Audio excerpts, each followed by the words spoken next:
Oke, bisa dengar? Halo?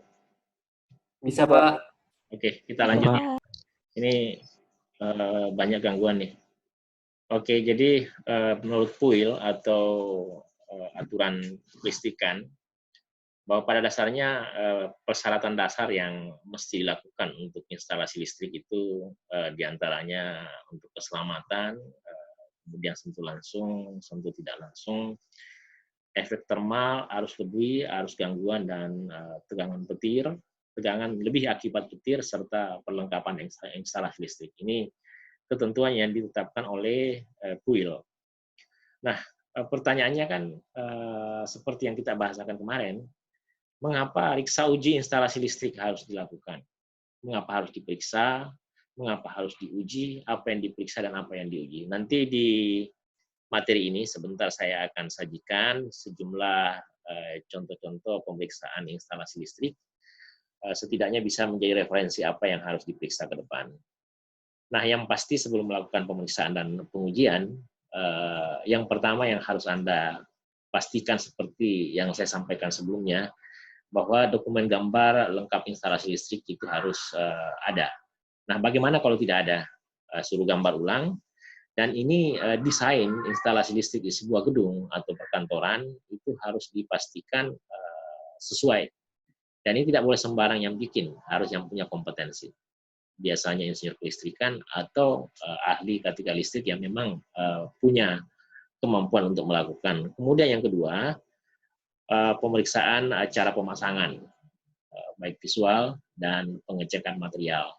Jadi kita periksa kabel, PHB, hantar utama, kontak-kontak, saklar, dan lain-lain, kemudian pengecekan kontinuitas, terminasi dan sambungan, pengecekan polarisasi, warna, dan labeling. Jadi labeling ini penting. Begitu juga warna, khususnya warna kabel. Kemudian selanjutnya pengukuran tahanan isolasi. Ini nanti kita sudah pasti menggunakan alat, dan yang paling utama bagaimana cara penggunaan alat itu dan standar yang digunakan. Begitu juga pengukuran resistensi pembumian, kemudian fungsi proyek sistem instalasi listrik, serta lain-lain untuk perujukannya, yang kemudian diakhiri dengan laporan hasil pemeriksaan. Jadi ini prasyarat utama yang harus dilakukan. Kemudian kenapa perlu pemeriksaan seperti tadi? Ya, kita lakukan pemeriksaan untuk memastikan aman. Instalasi listrik ini kalau salah pasang atau tidak sesuai dengan peruntukannya itu bisa berbahaya. Bahaya apa saja? Ya, bisa bahaya kejut listrik karena sentuhan langsung, bisa bahaya kebakaran, bahaya panas yang dapat merusak isolasi, bahaya ledakan atau percikan metal panas. Lantas selama ini kalau kita lihat banyak terjadi kecelakaan listrik. Kira-kira karena apa sih?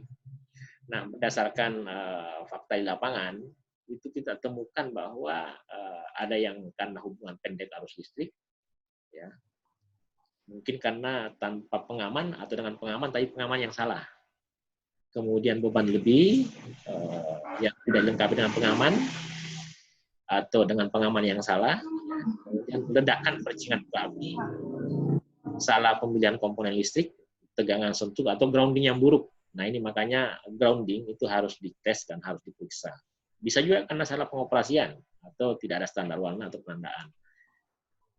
Sambungan yang buruk, isolasi kabel rusak atau komponen berkarat, itu sejumlah hal yang bisa menunjang terjadinya kecelakaan. Seorang ahli ketika listrik atau teknisi listrik dalam pemeriksaannya harus memperhatikan ini sebagai bagian. Tapi nanti kita akan dipandu dengan checklist, ya. Nah, alat uji yang digunakan apa saja? Itu kan pertanyaannya. Ada sejumlah alat uji yang kita lakukan pemeriksaan listrikan, diantaranya insulation tester, tester, avometer, ampermeter, dan alat uji GPAS. Ini nanti semua peserta harus mampu menggunakan. Tapi yang paling utama adalah bisa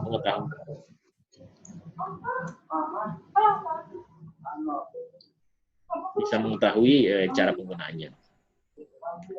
Nah, ini yang saya bahasakan contoh daripada pemeriksaan. Jadi kita ambil sampel, misalnya kita akan memeriksa bahan panel. Nah, karena panel resiko, ya, maka yang harus dilakukan antara lain, ya, ini salah satu contoh pemasangan panel. Nah, kita sebagai orang yang memeriksa kelistrikan itu harus kita lakukan pemeriksaan. Contoh panel yang kita periksa saat ini adalah area panel dilindungi dengan pagar, ya, dan pintu pagar terkunci sehingga aman dari sentuhan orang yang tidak berwenang. Bebas dari benda-benda yang menghalangi, juga kemungkinan benturan pintu panel tertutup, ada lampu, ada alat ukur. Jadi di panel ini kita lihat misalnya ada lampu, ada alat ukur. Nah, ini kalau biasanya kalau ada panel yang ini tidak berfungsi, itu kita jadikan catatan untuk dilakukan perbaikan. Ini juga kalau kita lihat ini dipagari karena ini kan berbahaya, bisa tegangan sentuh tidak langsung. Nah, inilah yang kita lakukan pemeriksaan. Contoh lain, ya, yang harus kita lakukan bahwa terkait dengan tegangan sentuh, kita mesti memeriksa apakah panel aman dari bahaya tegangan sentuh tidak langsung. Ini dilakukan dengan cara melakukan pengukuran bodi ke bodi, ya, bodi daripada panel ke ground, ya. Kemudian setelah itu kita ngambil contoh kasus karena kita akan menyesuaikan dengan kuil atau ketentuan terkait kelistrikan. Kita memeriksa konstruksi PHB atau papan hubung itu sendiri. Contoh yang kita lihat bahwa di tempat ini pemasangan inputan MCB satu fase sudah sesuai pada terminal yang tidak bergerak, dan pada bagian yang bergerak tidak bertegangan saat MCB terbuka. Siapa yang bilang? Kuil 2.5.3. Kemudian pewarnaan kabelnya sudah sesuai, kuil 7.2, di mana pada tabel 7.21, kecuali warna kabel bonding, grounding, pintu terpasang warna hijau, seharusnya kuning hijau. Jadi pewarnaan yang tidak sesuai itu harus diperbaiki atau harus disesuaikan. Kemudian pada tanda panah pada buspar PE, ya, dan netral, bagian yang bolong tidak terpasang baut, ya. Kemudian pada koil kontraktor ada kabel warna hijau kuning, ya. Ini kita amati, kita catat, kemudian kita cocokkan dengan kuil. Kemudian standarisasi dan kabel bonding kita coba periksa bahwa pewarnaan kabel pada umumnya sesuai kuil 7.2 pada tabel 7. Kemudian pintu di grounding dengan kabel, namun pewarnaan bonding kabel pada pintu menggunakan warna hijau, ya, menggunakan warna hijau, seharusnya kuning hijau. Nah, ini harus diperhatikan. Kemudian pemasangan termination pada breaker wheel tidak sesuai, input busbar dipasang pada bagian yang bergerak dari bagian seharusnya dari atas. Nah, ini menurut kuil 2.5.2.3. Jadi gitu cara pemisahan kita. Kemudian khusus standarisasi dan kabel bonding pewarnaan sudah sesuai. Pemasangan input busbar breaker dipasang pada bagian 3 dari bergerak sudah sesuai kuil. Kemudian pada busbar bagian berlubang tidak dipasang baut. Nah, ini salah satu catatan. Kabel bonding pada pintu panel kendor, ini harus dikuatkan. Nah, cara pemeriksaannya kita dari pengamatan, misalnya contoh kasus tadi, kita buat rekomendasi hasil pemeriksaan.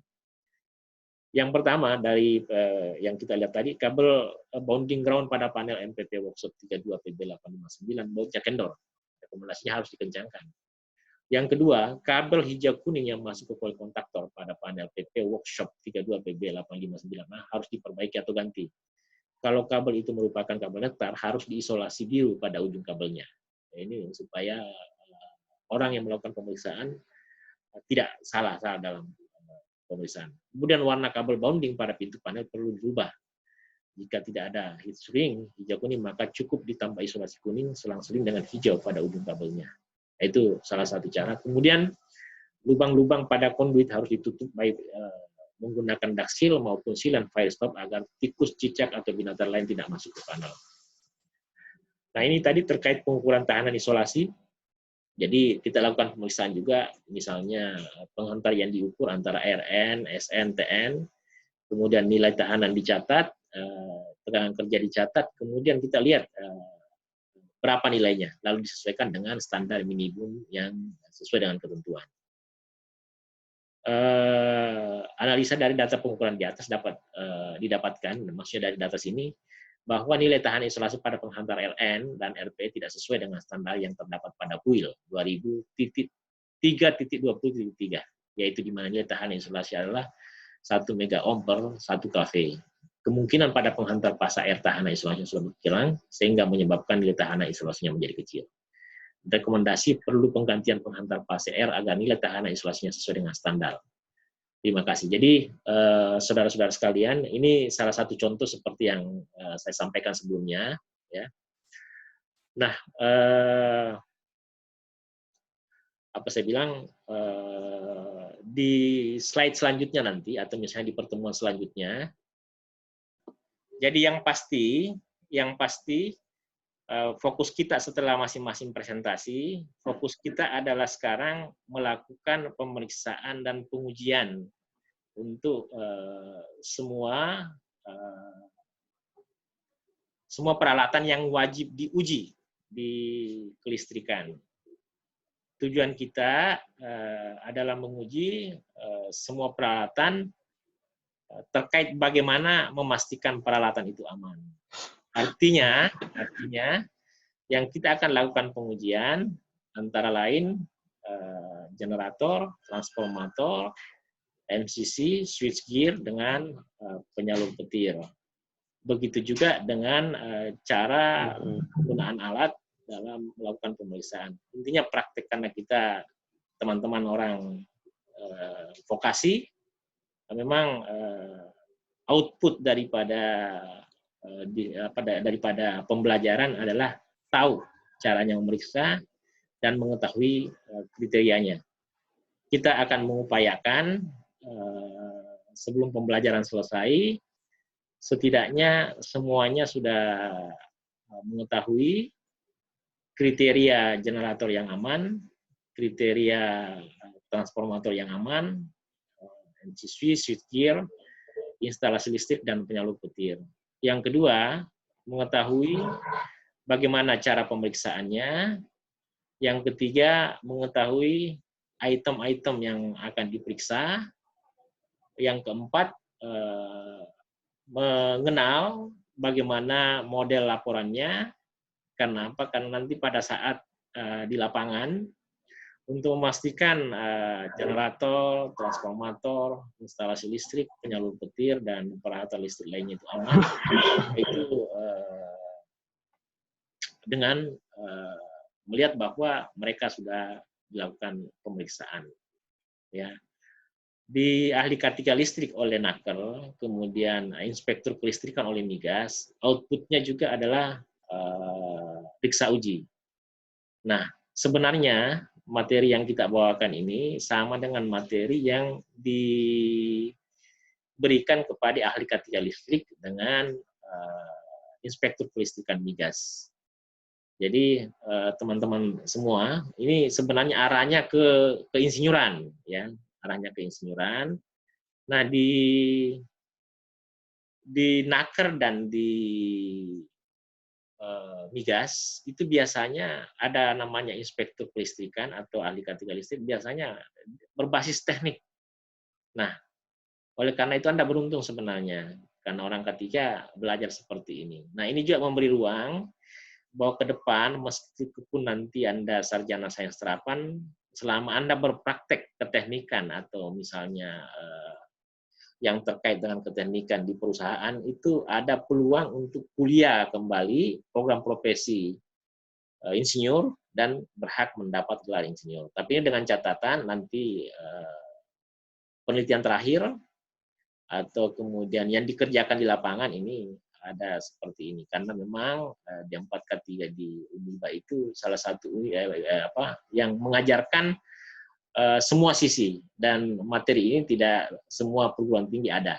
Kita beruntung karena ada misalnya keselamatan listrik, keselamatan mekanik, keselamatan offshore, keselamatan pelayaran, yang tentu saja untuk K3 di Indonesia tidak semuanya ada. Mungkin di Kementerian Naker D4-nya juga ada seperti kita. Ini mungkin untuk sementara pertemuan kita sampai di sini, karena teman-teman harus segera absen di e-learning karena kita harus update. Nanti juga materi akan saya upload di sana, silahkan diambil.